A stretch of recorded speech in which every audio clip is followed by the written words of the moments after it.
marka laga hadlayo dabaaldega 25 guurada jaamacadda Muqdisho waa dareemaysaan 25 sano ay jaamacadda Muqdisho u dabaaldegaysaa maanta waxaan ugu talagalnay in ay bal isku yimaadaan qayb kamid ah dadkaas jaamacadda ka baxay ee haddana laf dhabarka u ah bulshada iyo hawlaha kala duwan ee ka socda inay isku yimaadaan taasna waa maxaa la yiraahdaa waa guul weyn in dhammaan la isku ma keeni kara laakiin in kamid ah inay maanta halkan waqti aan ku wada qaadano haddii marka la i weydiiyo maxaad shicaar siin lahayd laba shay u maan kula dardaarmayaa qodobka koobaad arday kasta oo jaamacadda ka baxay inuu hal arday oo Muqdisho University ka baxay isagoo kharashkiisa bixiyo oo idaan ka taradudin oo adiga ballan qaadaan inaad sameeynaysaa ma aha dadka qaraabada tihiin iyo kuwa dhasheen kama hadlaayo waxaan rabaa Muqdisho University arday iyadu ruuxay rabta ay siiso inaad ka bixisaan waxaan ka hadlayaa naayib ra'iisul baarlamaan baan ka hadlayaa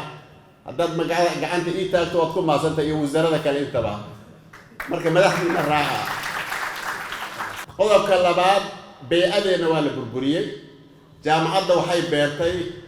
geedaha ugu badan ee dalka laga beeray ee jaamacaddu beertay ruux walba waxaan rabaa hal geeda dalka inuu ka beero aad iyo aad baad u mahadsantihiin wassalaamu calaykum waraxmatullahi wabarakaatuh run ahaantii ahmiyad gaara ayay leedahay in injaaskaas iyo waxbarashadaas la adduunka maantay waxyaabo kala duwan ayaa loo dabaaldegaa in loo dabaaldego cilmi iyo aqoon iyo in jiilal la soo saaro iyo in insaanka waxa human capital la dhiso runtii oo wax gaar ah wey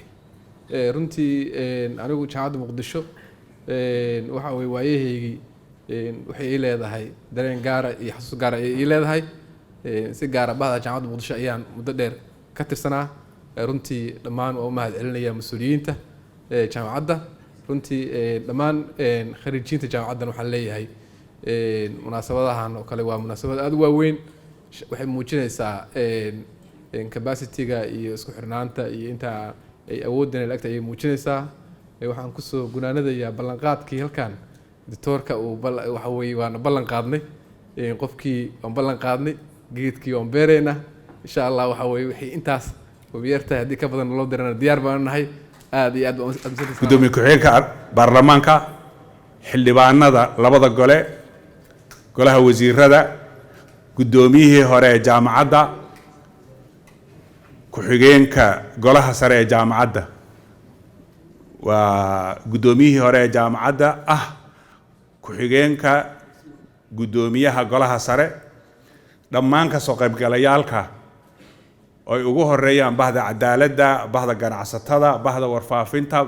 bahaan ka tago haddaan bah kale ka tago bahaha faraha badan oo reer jaamacadda Muqdisho dhammaantood isku ah bahaha jaamacadaha oo gudoomiyaalka jaamacadaha dhammaantiin aad iyo aad baan idiin salaamayaa waa mahadsantiin jazaakumullahu khayran ku soo dhawaada dabcan tan waxaa fiican inay ku soo dhawaato